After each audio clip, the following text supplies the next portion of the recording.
Boost leaks are a natural part of owning any turbocharged vehicle, and finding them can be frustrating. One of the technologies available to pinpoint these leaks is a smoke tester. We're here with Mark from Redline Detection to talk a little bit more about what that technology is and how it works. So first of all, Mark, before we get into the nitty-gritty here, I did mention turbocharged engines. They're obviously a natural candidate for a boost leak, Right. but this technology is still suitable to naturally aspirated engines where we're looking for potential air leaks in the intake tract, for example.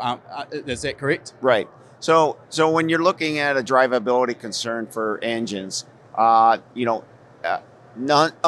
air is a big problem, right?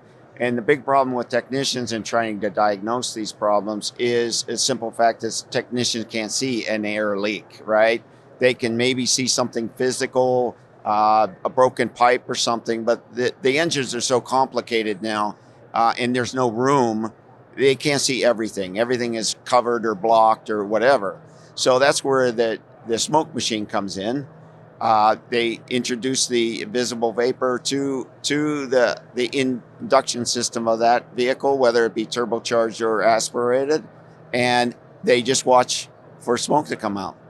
Now, on face value, I would think, particularly with a turbocharged vehicle where we might be running 15, 20, maybe 30 plus PSI, Right. that just lightly introducing smoke into the intake, you're going to have a really sizable hole for that smoke to make its way out. Hence, on face value, I would have questioned the validity or usefulness of this sort of technology. So Right. how do you go about making this useful for turbocharged engines running higher boost?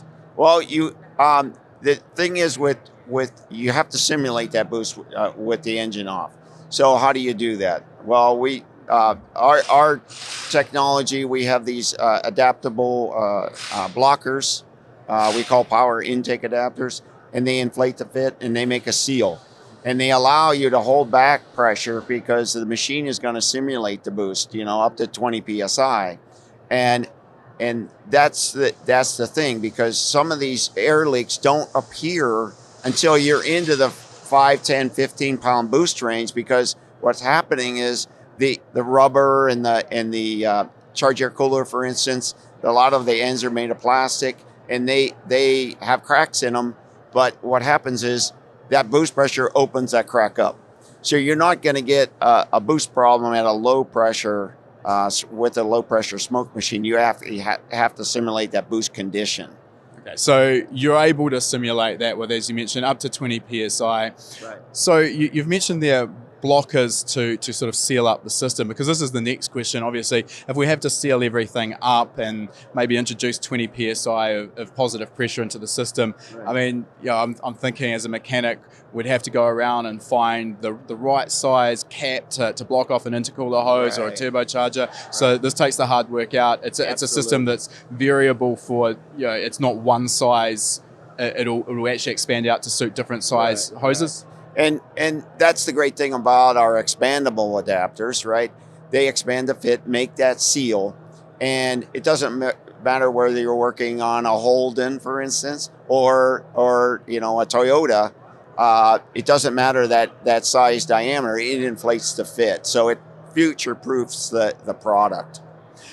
In terms of the process of actually starting from scratch and getting the system set up, installed on the engine, and being able to physically introduce the smoke and start looking for leaks, can you talk us through how that goes and sort of how long that's likely to take? It's so simple to do because of those inflatable adapters. You right after the air box or right after the mass airflow sensor, if the car has one, in that intake, you just take normally one clamp off. You pull the hose around and insert the power intake, inflate it, and then put one in the exhaust. Same thing. So you're plugging the largest orifices of that system.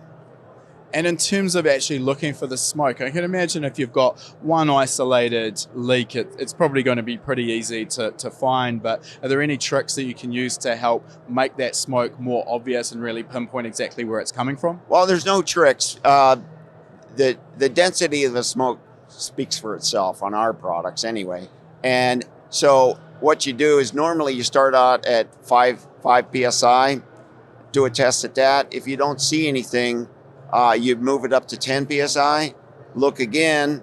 But if you're not trying to chase a ghost here, right? You can't. It's only a few minute test, very few minutes, and you're checking that box because that fault code could be caused by a myriad of problems, right? One of which could be an air leak. So you're verifying whether if you have a leak, where is it at, or then again, you're making sure you don't actually have a leak and you move on to the next phase of the trouble diagnostics. I think one of the problems that this can solve is misdiagnosis of an issue. If we've got a fault code for a turbocharged engine and it's boost pressure low, without really getting to the bottom of what's causing the issue, it could be tempting to throw a new turbocharger at the car. And obviously, happens a lot, more often than not. Obviously at a significant expense and not actually fix the problem. So this manages to actually pinpoint, is it a boost leak? If it's not, then maybe in fact it was the turbocharger, correct? Correct. And then it's also an aid for the technician because say it actually is a turbocharger, right? He takes that whole system apart, and when he puts it back together, does he actually have it sealed? So he could have been replaced the turbo, right? Test drove the car to make sure he fixed it, but he introduced a leak to the system and is causing the same problem. And now he's scratching his head. Like, what did I do? I replaced the turbo. What else could be going wrong with it? So you not only test it for that proper diagnostic, right, to make sure you didn't waste the customer's money and made a fool out of yourself, but after you do a repair, you're quality controlling what you worked on. All right, now these products are used at the dealership level. You've got these all through the US and GM and Ford dealerships. Right. For the sort of lower end of the market, for the enthusiast market, you've got some other products which are a little bit lower price point. What's your sort of entry level product for the average enthusiast workshop sort of come in at? Well, we make a fixed pressure, low pressure machine, but the variable pressure, like we've been talking about, those start out right around the $2,000 to $3,000 range, and then they go up from there. It all depends on your adapter needs for what vehicles you're working on. A lot of repair shops, specialize in one type of car, right, or one brand of car. So sometimes it's just easier and less expensive to have those particular adapters. But if you're working on multi manufacturer repair, sometimes you have to buy a few more adapters, right? Understandable. Yeah. All right, if our viewers do want to find out more about the product, where are they best to go and get more information? Our website, redlinedetection.com, and we have videos on there. We have videos on YouTube that show you how to hook up and use it and really get more information. Perfect. Thanks for your time there. Thank you. If you like that video, make sure you give it a thumbs up, and if you're not already a subscriber, make sure you're subscribed. We release a new video every week. And if you like free stuff, we've got a great deal for you. Click the link in the description to claim your free spot to our next live lesson.